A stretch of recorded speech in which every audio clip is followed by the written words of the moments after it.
Let's face it, surviving in Minecraft isn't really difficult anymore. Nowadays, you can spawn in, find a village, kill golems for iron, trade sticks for emeralds, and trade emeralds for full diamond gear in literally 1 hour with one village. Like, how is this any different from creative mode at this point? Where is the survival I was promised? Let's find out again, shall we? Today, I'm going to survive 100 days in hardcore, but I'll also do it with a max health of half a heart, without trading with villagers, without using totems, and most importantly, without being a wuss. Because I'm not just going to play Minecraft under these conditions, I'm going to beat it. So if a truly hardcore sounds compelling to you, then without further ado, let the challenge begin. First off, if you want to attempt this challenge for yourself, all you need to do is open to land, enter this command, take any amount of damage, and you're good to go. Just don't take too long setting it up. You're going to need every minute of day 1 that you can get. In fact, the first few days are a bit hectic. There's a lot to do in order to survive and not a lot of time. The playthrough you're currently watching is my 6th genuine attempt at this challenge, and at this point I have it down to a science. Your main goal in the first few days is always iron. Caves are way too dangerous to risk more than an hour or so into the run. Aside from iron, you also want to get a bed and find somewhere to make a base. Those will both be crucial for survival, and frankly, if I didn't get those on day 1 in previous attempts, I didn't even bother with the seed. Thankfully, I found a quaint little island to make my base pretty quickly on this attempt, and I jumped right into clearing it out, finishing up the job just in time for a good night's rest. So, funny story, but I actually spent the next 4 days straight doing nothing but digging dirt and chopping trees. Now, I had good reason for this. I didn't want any mobs sneaking up on me in the future, but trust me, it's just as boring to narrate as it is to watch, so I'm just gonna speed past all that. Don't mind me. Oh, day 6, finally.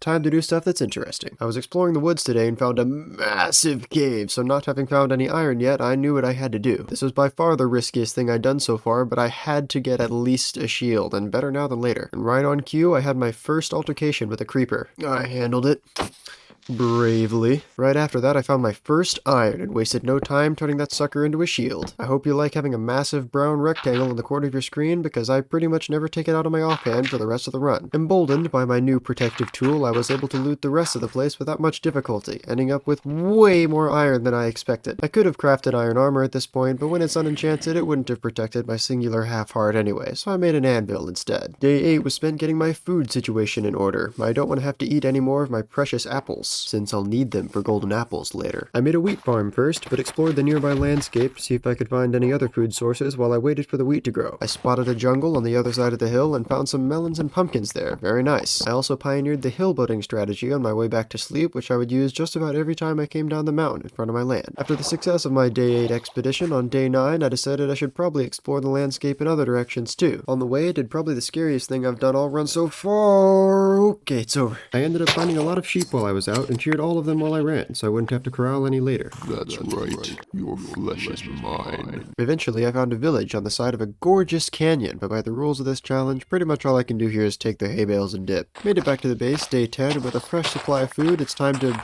keep digging and chopping trees? Really? Okay, no, we're skipping to day 11. Day 11 now, and I finally begin work on my glorious infrastructure. After quickly expanding the sugarcane farm, I began work luring cows and chickens back to my lair. Now, if you're wondering why I bothered to get chickens, it's because the only time I want to be killing enemies in this playthrough is from a distance with a bow. And if I'm going to do that, I'm going to need lots of feathers for arrows. Don't ask how I'm going to get the string for the bow in the first place without killing spiders, because I'm gonna, finish up the pens the morning of day 12, but my real goal today is to make a mine all the way down to diamonds. I started out mining a 2-wide staircase, but then I remembered I have stone tools and that I probably want to be finished digging this before day 50. Also, I'm gonna have F3 open most of the time that I'm underground, so I can tell what day it is. I know it's annoying, but you're a big girl, you'll get over it. Finally got to diamond mining cords day 13, and found some not only while clearing the space at the bottom, but also like 5 blocks mining a tunnel to the left, and again a few blocks down a tunnel to the right. This whole diamond thing is easy. Why do people even bother with villagers? Back on the surface for day 14, and having succeeded in my diamond expedition, I figured now is the time to work on some buildings. First things first, I wanted to renovate this horrendous dirt pathway I've got across the river using my brand new deep slate. Pretty happy with how it turned out. It took me longer than I care to admit. No, I'm serious, that and chores around the base is literally all I did today. Built a gravel digging site day 15, I'm gonna be an archer someday, and I'll need to get the flint for these arrows somehow. I also spent some time traveling back towards the village from earlier. I remembered passing a lava pool, and I was about to need some obsidian. I always forget just how long it takes to mine this stuff without efficiency, and it doesn't help that they just keep burning. How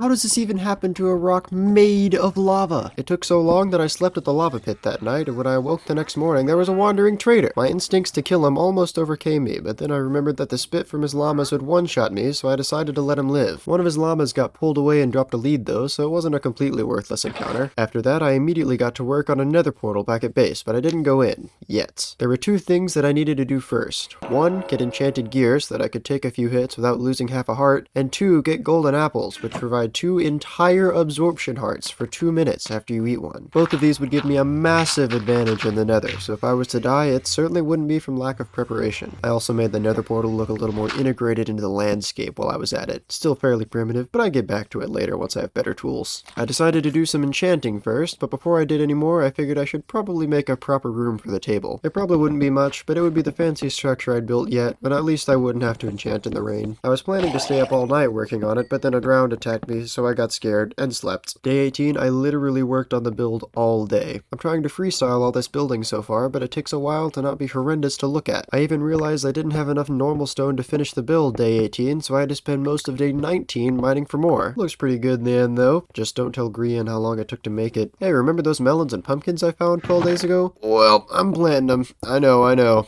Hold your applause. I put them right next to my wheat farm in the lake. I'm starting to like this trend. I think maybe I actually harvest this farm once. After that, I headed to the mines. I mentioned earlier that I need gold for my golden apples, and right now I'm too scared to mine any in the nether. I only found a little this first dig though, and just about the time my inventory got full, I remembered that that's because gold doesn't spawn most commonly at the bottom of the world anymore. Switched it up day 21, but before I found any more gold, I struck something even better. A mob spawner! Yes! It even had string in one of the chests, so I wouldn't have to find any spiders for my bow. It was perfect! See, I told you I had it all planned out, and you doubted me. In addition to that, though, as if I hadn't had enough fun yet, I found a mine shaft down there too. I explored it for the tiniest of bits on day 22 so I could get more string, but after that I figured I shouldn't push my luck. When I returned to the surface, I crafted 3 bows and 2 full sets of iron armor, because now that I finally had stuff worth enchanting, I was about to spend the next 3 days straight improving my gear. I had plenty of lapis, plenty of XP from breeding animals, and plenty of item replicates to enchant. I just needed time. I did have some firm goal enchantments for my armor though. I wanted at least protection 3 on all my armor pieces, as well as feather falling 3 on my boots. I'd worked it out in a creative world, so I knew that if I could get at least that, then even with only half a heart, I could survive about 5 hits from most mobs and falls of up to 8 blocks without dying. There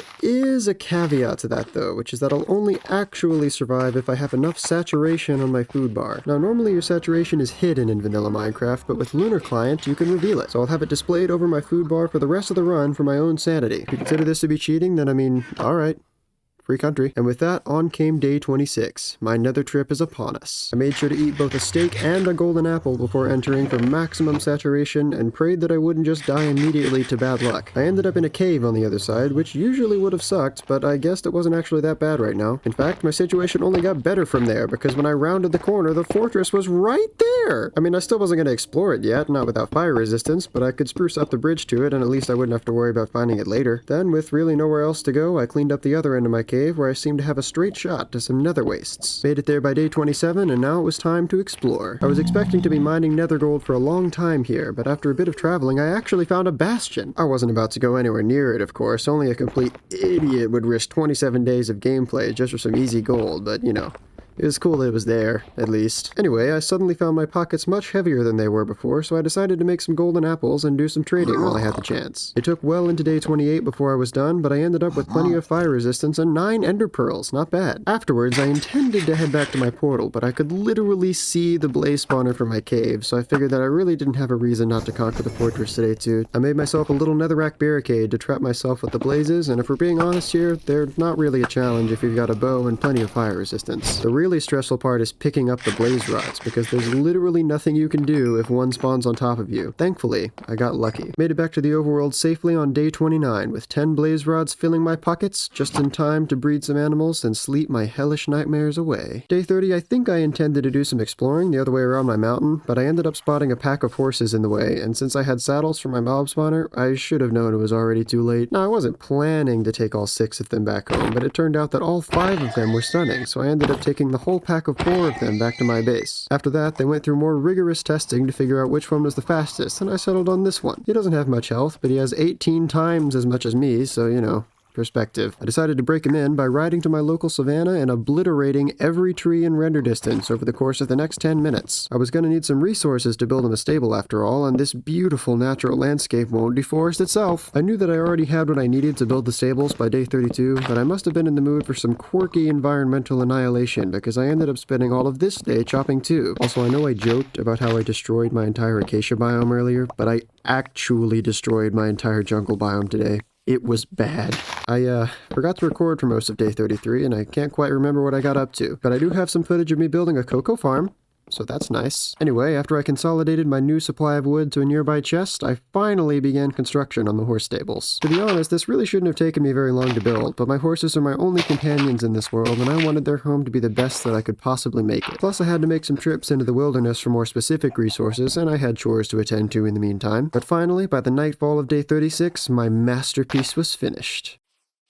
Don't ask where the other horses went. After that, days 37 and 38 were spent clearing out a bit more land. I have plans to fill out my property with not 4, not 5, but 3 brand new buildings, and I want to have plenty of space for them. My plan is for each of these buildings to serve a unique survival purpose that I could fill out my property, but still have a reason to actually use it all. The first of the 3 would be my brewing station. I wasn't exactly sure what potions I would need in the future, but I at least wanted a dedicated place to make them. However, I also wasn't sure how to get this building to just scream brewing stand. So after some intense brainstorming, I decided to just build a giant brewing stand. Look at all the baby brewing stands on the tips, isn't it so cute? And yeah, I know, there are prettier blocks that I could have chosen for this build, but consider that nobody wants to watch a video where I spend the next 17 days finding optimal pixel art materials for the least useful building on my property. It looks fine from a distance, okay? Shut. Anyway, the second of the 3 was going to be my storage room. Unlike my brewing stand, I intended for this building to be much larger and much more useful, so after laying some foundations, I headed out to gather materials. While I was out, I found this cool dripstone cave. I never actually used any of the resources though. Why did I think this was noteworthy? I finished the foundations for my storage room when I returned the next day, and that's right, it's a giant pixel art again. It'll be a double chest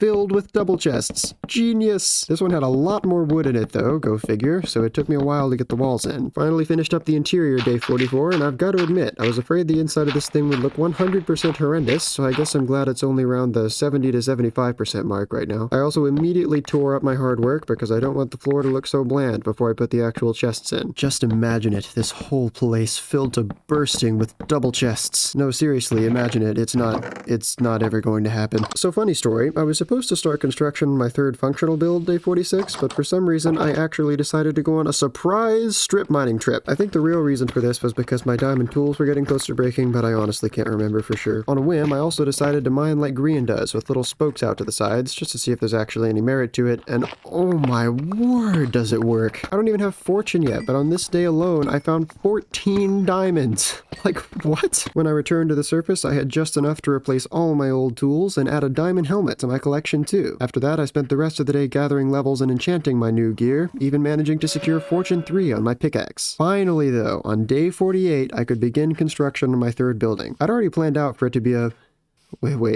Wait, Skillis, what are you doing? So I went caving again, day 48, and apparently I yearn incessantly for the mines. I can only imagine I must have wanted to test out my new fortune enchantment, but like, come on, get your head in the game. I also got to test my gear with the first proper fight I've had outside of a blaze spawner. I think it did pretty well, considering I had to tank a couple shots to the face. Anyway, I mined up to the surface the next day, and finally decided to make the 3rd building. This one was going to be a giant furnace, where I would obviously be able to do all my smelting in the future. Definitely spent the most time on the design with this one. After having got through 2 of these structures already, I kind of had a better idea of what it would need to look good. My plan was going to take some serious materials to execute though, and I absolutely did not have enough of them on hand. I should have spent about the next 2 days or so gathering those materials and then finishing the build, but apparently I have the attention span of a goldfish raised on TikTok and Cocomelon, because it actually took me almost 6 days to get everything I needed due to various distractions, including but not limited to farming, enchanting, mining, again, smelting, going AFK, looting the Nether fortress, and making another wart farm. Finally though, on the morning of day 58, it was finished. Now was it cool? Yes. But was it worth 6 days of prep? Anyway, apparently my building itch hadn't quite been scratched day 59, because after doing some quick enchanting, I decided to finish up the courtyard by renovating the Nether portal. I told you I'd get back to it. I didn't really want this one to be a build per se though. I more wanted it to seem like the Nether was pouring into the overworld. A completely original idea that no one has ever done before. In hindsight, this was probably one of the most dangerous things I did in the entire playthrough, because touching like any of this stuff would be a one-tap, and I decided to do it without fire resistance. I mean, look at this lava fall. That's just totally unnecessary. I did end up putting a fence around it the next day though. I may be stupid, but I'm not dumb. Now at this point, I've pretty much made every useful structure there is to make in your average base, but to me it still looks like just that, an average base. The buildings are all there, but that's the problem. They're just there. And that's when it hit me. Everything doesn't feel connected because it literally isn't. I needed paths. So that's what I did for the next 2 full days. No joke. Random detailing is like insanely hard. And in the end, it really did bring the yard together, but it also showed me that I desperately needed a centerpiece before I could actually call it done. After a quick think, I knew just the thing, but it would take blocks I hadn't used in a long time. Not for any dramatic reason, but just because I never bothered to learn their crafting recipes when they were added. Thankfully, I have Google though, so for the next day and a half, I gathered resources from all corners of my property, and on the night of day 63, I put it all together. A monument to my struggles, rising high as the tallest structure in the courtyard. A singular hardcore half-heart. Now I was really hoping I didn't lose this world, because I do not think I could pull something this dramatic twice. With the centerpiece complete, I spent the next day bone mealing the grass and adding some trees for flavor, and after that I thought my main base was pretty well done. But of course, there's still one teensy thing left. The astute viewers among you may notice that there's still one build I've been conspicuously putting off until now, which is of course an actual house, like to sleep in. Now this isn't because I forgot or anything. My friends can attest that this is something I do on all my survival worlds, and for good reason. In my eyes, houses are the most vain building that you make on a world, because typically you have all your industry set up somewhere else, so there's no reason to ever actually use one except as an inconvenient place to sleep. The real use of houses is to be displays of wealth and dedication at the point in a world when a player is nearing his maximum strength, and mine will be no exception. So starting today, I spent the next 15 days straight designing and constructing my base on the very same island I prepared on day 1. As a final hurrah, my house was to be the tallest, most detailed, and most resource-intensive build I would make in this entire world, so I gave it plenty of time to meet my lofty expectations. I could give you a day-by-day of the construction, of course, but it was really quite boring, so you get the sped-up version instead, to at least prove I did it all legit. I'm pretty sure like 90% of creators nowadays just cheat to make their builds, so at least now you can have some perspective on what it takes to do it right. Anyway, I finished up the build on day 81, and took a moment to appreciate the whole compound from atop the mountain, at last in its final form. Now, however, was no time to rest. Starting on day 82, I officially have 19 days left before this challenge is over, and if I want to assure my victory over the dragon before time's up, then I need to do some real preparation. But first on the list is attaining some diamond armor. I'd already fixed up my tools once it became necessary, so that was my last bit of gear to upgrade. Thankfully, I still had some diamonds left from earlier, and the enchanting table did not disappoint. I still needed leggings after that, but it literally took 1 vein of diamonds with Fortune 3, and I was all set. After that, it was back to the Nether. I still needed a few more ender pearls before I could actually open the end portal, and I do not have the time nor the bravery to hunt endermen. Thankfully, the piglin gave me what I needed after only a couple minutes of trading. I did have quite a bit of gold. Day 84, I also had the bright idea of actually going and finding the stronghold before it's time to fight the dragon, so I let my newly acquired Eyes of Ender show me the way. Took a minute before I got there, but while I was out, I figured it would be convenient to have a pathway straight to the portal room too. Unfortunately for me, when I dug down where the eye left me, I didn't actually find any part of the stronghold, just my luck. I knew it was around there somewhere though, so I poked around for a bit and ended up digging straight into the portal room. Calculated. After that, I set up a mini base in the stronghold room, and then it was time to head home. I initially planned to use stronghold lava to build a nether portal back to base, but then the portal stranded me like 200 blocks into the nether fortress, so I decided to go back the old-fashioned way. Made it back to base day 85, and after briefly improving my diamond boots, it was time for my next major step of preparation. Because at this point my defense is complete, but I've known since day 7 that good armor only matters if you have health to defend. Therefore, it was also crucial for me to have enough golden apples before entering the end that I could reasonably have absorption for the entire duration of the dragon fight. I wasn't exactly sure how long the fight would take on half a heart, but to be safe, I decided to go for at least 30 golden apples for 1 hour of continuous absorption. Even with Silk Touch, it took well into day 87 before I collected enough gold, but after briefly gathering some more blaze rods, I returned to the overworld for the final time. I will not enter the Nether again for the rest of my days. Okay, I'm pretty sure I didn't do anything actually useful literally all of day 88. I have no idea what I was thinking, but we're just gonna skip to day 89. Day 89, I remembered that I still hadn't upgraded my bow, so I got that out of the way, and Yeah, glad I spent 89 days collecting arrows. Dude, okay, I must have been running out of stuff to do, because apparently for the rest of day 89, I was just chopping trees. Like, why? This took all day. And I'm still chopping trees on day 90. And now I'm cooking all my food with the wood? What am I doing? I'm hunting skeletons too? I know I don't need arrows anymore, right? I guess I'm pretty much prepared for the dragon fight at this point, so I can afford to be messing around, but I'm still confused as to... Oh, I wanted puppies. Yeah, I guess I was feeling kind of lonely right here at the end because I'm about to spend my last few days breeding a dog army and building the best dog house the world has ever seen. And fittingly, seeing as dogs are the best pets in the game, I decided to build their house atop the highest peak in all the land. It actually wasn't a very good place to make a build at all, and I had to spend like 2 days digging it down to size, but that's boring and doesn't fit into the narrative, so you get the sped up version. Hee. If the mountain was going to be an official part of my base though, I was going to have to officially light it all up. Thank goodness I collected a ton of wood for no reason like 5 days ago. This part was actually kind of dangerous, mostly because I had to do it at night, but also because, believe it or not, it's very easy to take fall damage when parkouring around the side of a mountain. After that though, it was time for the actual build. Initially, I think I was going to make a massive version of a normal enclosed doghouse, but I ended up going for more of a playpen aesthetic instead, mostly because if I'd ended up trapping my dogs in the dark for all eternity, I would have felt a little bit bad. I was totally freestyling this pen, to be honest, but I think it looks really fun as long as you don't think about it too hard. Because I mean, obviously dogs can't actually use monkey bars, but like, come on, these are Minecraft dogs. They can't actually use any of it. The build was all but finished day 97, but you would not believe how many times I had to go up and down this mountain while I was making this thing, so I decided to put my dirt to good use and add one final touch to my base. A water slide, yeah boy! I spent a while fixing up the details and not flooding my nether portal, but by day 98, finally, it was finished. Now there was nothing more to be done. No more builds to make, no grass to grow, no crops to farm. All that was left for me in this world, at last, was the dragon. So I gathered all the supplies I had prepared for the coming battle, my fastest horse, and my 2 most loyal dogs, and as night fell, I began my journey to the stronghold. On the way, I was met with many trials and tribulations, and slayed dozens of mobs, mostly because my dogs wouldn't leave them alone. But today, of all days, none could harm me, and by the dawn of day 99, I finally arrived and began my descent into the end.